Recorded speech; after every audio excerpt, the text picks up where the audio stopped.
Assalamu alaikum warahmatullahi wabarakatuh. Sakiraɓe on daɓe jeyngol Plaku TV mi silminake dow moɗon mi hofni on kala ha gonɗon nder duniyaru fuu ɗum nder rawa moɗon Adamu Haruna. Hande bo en lortoke be tinnoje meɗen. Tinnore ne garɗen tinna hande lawol ngol a tokkata deidei to aɗo lara publication ji himɓe ha Facebook deidei ko a fototata be vidéo fere ko photo ko bindi a yiɗi ha yerbana ɗum himɓe ko a yiɗi a yerbana ɗum sobajo maɗa goɗɗo nden bo non mayɗo ɗum no saɗanma deidei ko larani hala yerbango muɗum a yiɗi o lara ɗum hanko ma a tawa hedde ko a télécharge vidéo mai ɗo ɗum hosete wakkati ma bo a wala application je télécharge go vidéo man a yiɗi a yerbana ɗum himɓe bo hamɓe ma ɓe pama deidei ko giɗa ha Facebook man. Ɗuɗɓe nder meɗen giɗi waɗugo non mayɗo amma ɗum ɗo sarga ɓe ɗuɗɓe nder moɗo ɗo ƴam to mino ka warete to mi wiɓe bo ɓe jaɓe kosa lien man tan ɓe gerɓana oɗo mai heɓa hanko ma o nasta o lara ɗum non mai fu kado saɗana ɓe dalila mai ɗo mi wiya cewa mi wanna en vidéo musamman dow majum ngam mai ɗo miɗo toro on kabde ndare vidéo mai ɗo diga arande ha yahugo ragare heɓa pamon deidei no ɗum warete ngam ko ɗum nafayima jotta ɗum tammima nafugo yeso.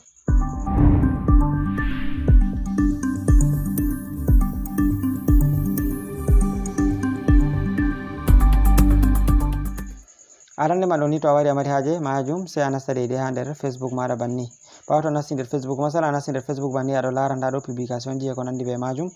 nda ɗo ɗum fu ɗum publication ji ko larani hala crowd one bon hedde ko man ɗo ha mi matina on deidei ko larani hala page ɗum mai ɗo ɗum nastuɗen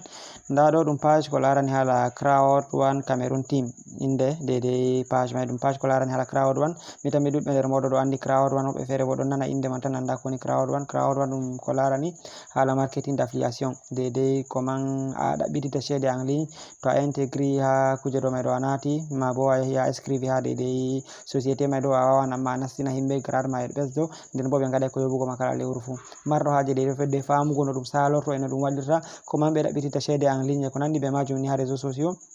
on mbawi warugo on abona ha deidei page ɗo nda page mai inde majum crowd one Cameroon team banta on dari windi exactement banta on dari windi ɗo ni to a wari aboni ha majum deidei information ji ko larani hala crowd one ɗi pat maji a tammiɗi heɓugo nda no a abonirta bo to a wari nda ha alama kolel ɗo a lari ha ɓe windi j'aime ɗo sai a wara clika dow kolel man banni ɓawo to a cliki dow magel a lari ngel warti blé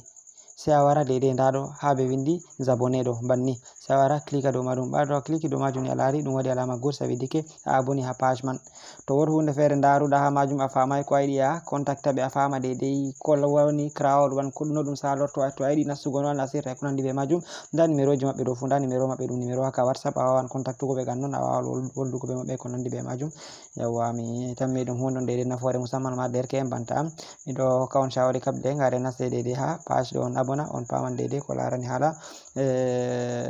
kuje ɗo société crowd one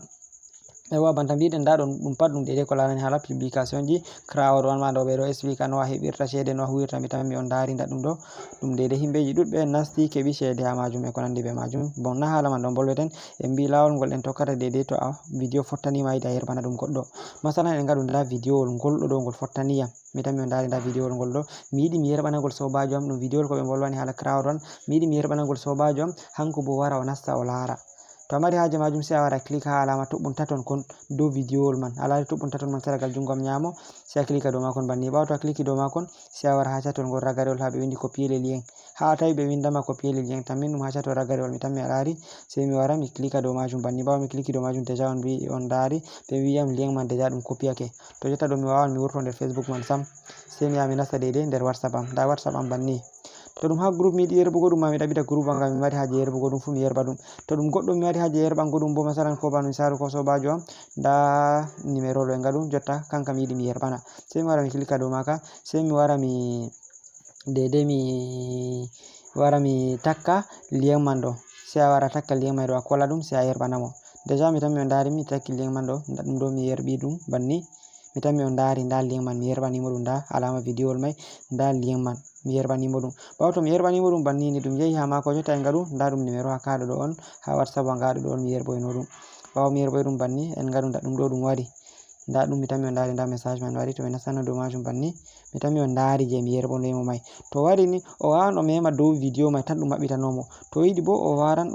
o mema dow bindi en blé ɗo non ma ɓuri o mema dow bindi en blé ɗo ɓawo to o memi dow bindi en blé ɗo a lari ɗum dilli Facebook a yi ɗum ɗo waɗa recherché déjà mi tammi a lari ɗum wanginoyi dow vidéo wol mai exactement nda vidéo wol ngol mai ngol mi heɓanayno